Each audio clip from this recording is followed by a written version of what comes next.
Your job as a father is singular. Get your family to heaven, period. Everything else is secondary, and nothing you do can interfere with that God-given mission and command to you.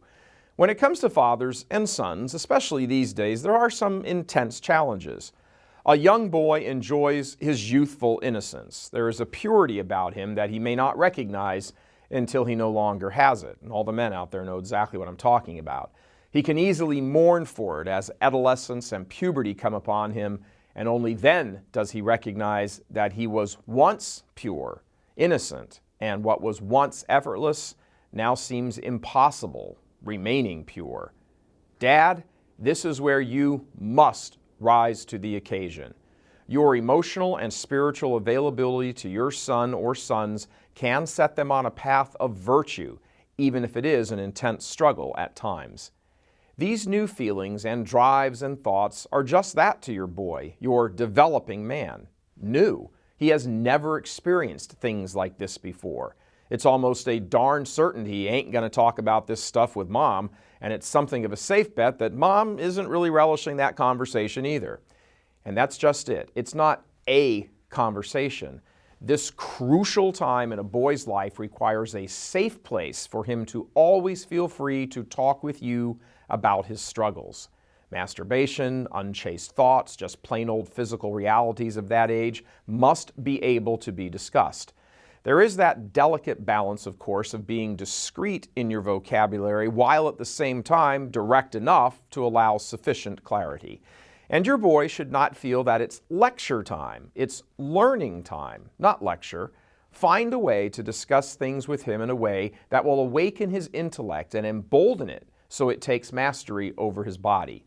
You want to have your father-son relationship so developed that the opportunity is always there, always present, to learn in an environment of emotional safety as well as enjoyment.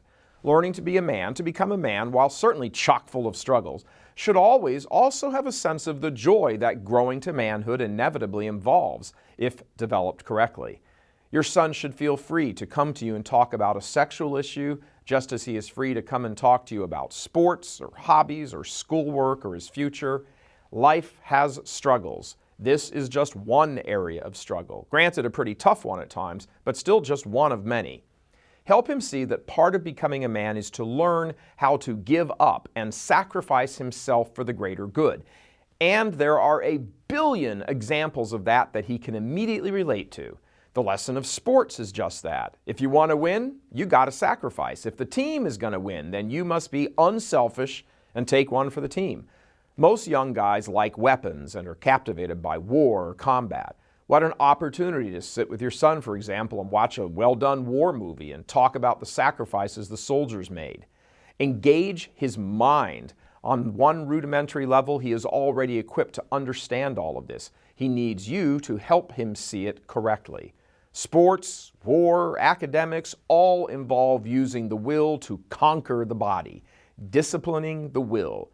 You get to help prepare him to help his own sons one day, your future grandchildren. He will fail, sometimes frequently, in the spiritual realm, as in others, as we all do.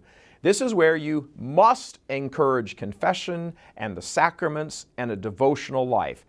And pay very close attention to this, considering the times. You need to make absolutely darn certain that the priest or priests your son is going to confession to are faithful sons of the church themselves. Enough said. You should know them and be involved with them yourselves for your own spiritual needs. This all means, of course, that you must have a deep spiritual life as well. Your son will listen to you, but he will watch you more than he will listen. If you say the rosary, he will. If he understands that you understand we are in spiritual warfare, then he will come to understand it and live that way as well. All young people, especially in this environment, are encouraged to live by their feelings. Every single thing they hear and see is blaring loudly at them, "Go with your feelings." Your job is to stand guard over the mind, soul, and body of your son and defend against that. It is to engage his intellect, not in a heavy-handed way, but in a way that helps him come to see these things on his own, sooner or later, hopefully sooner. He needs to be able to see the world as the most important man in his life sees the world, you. as a preparation for heaven. God love you. I'm Michael Voris.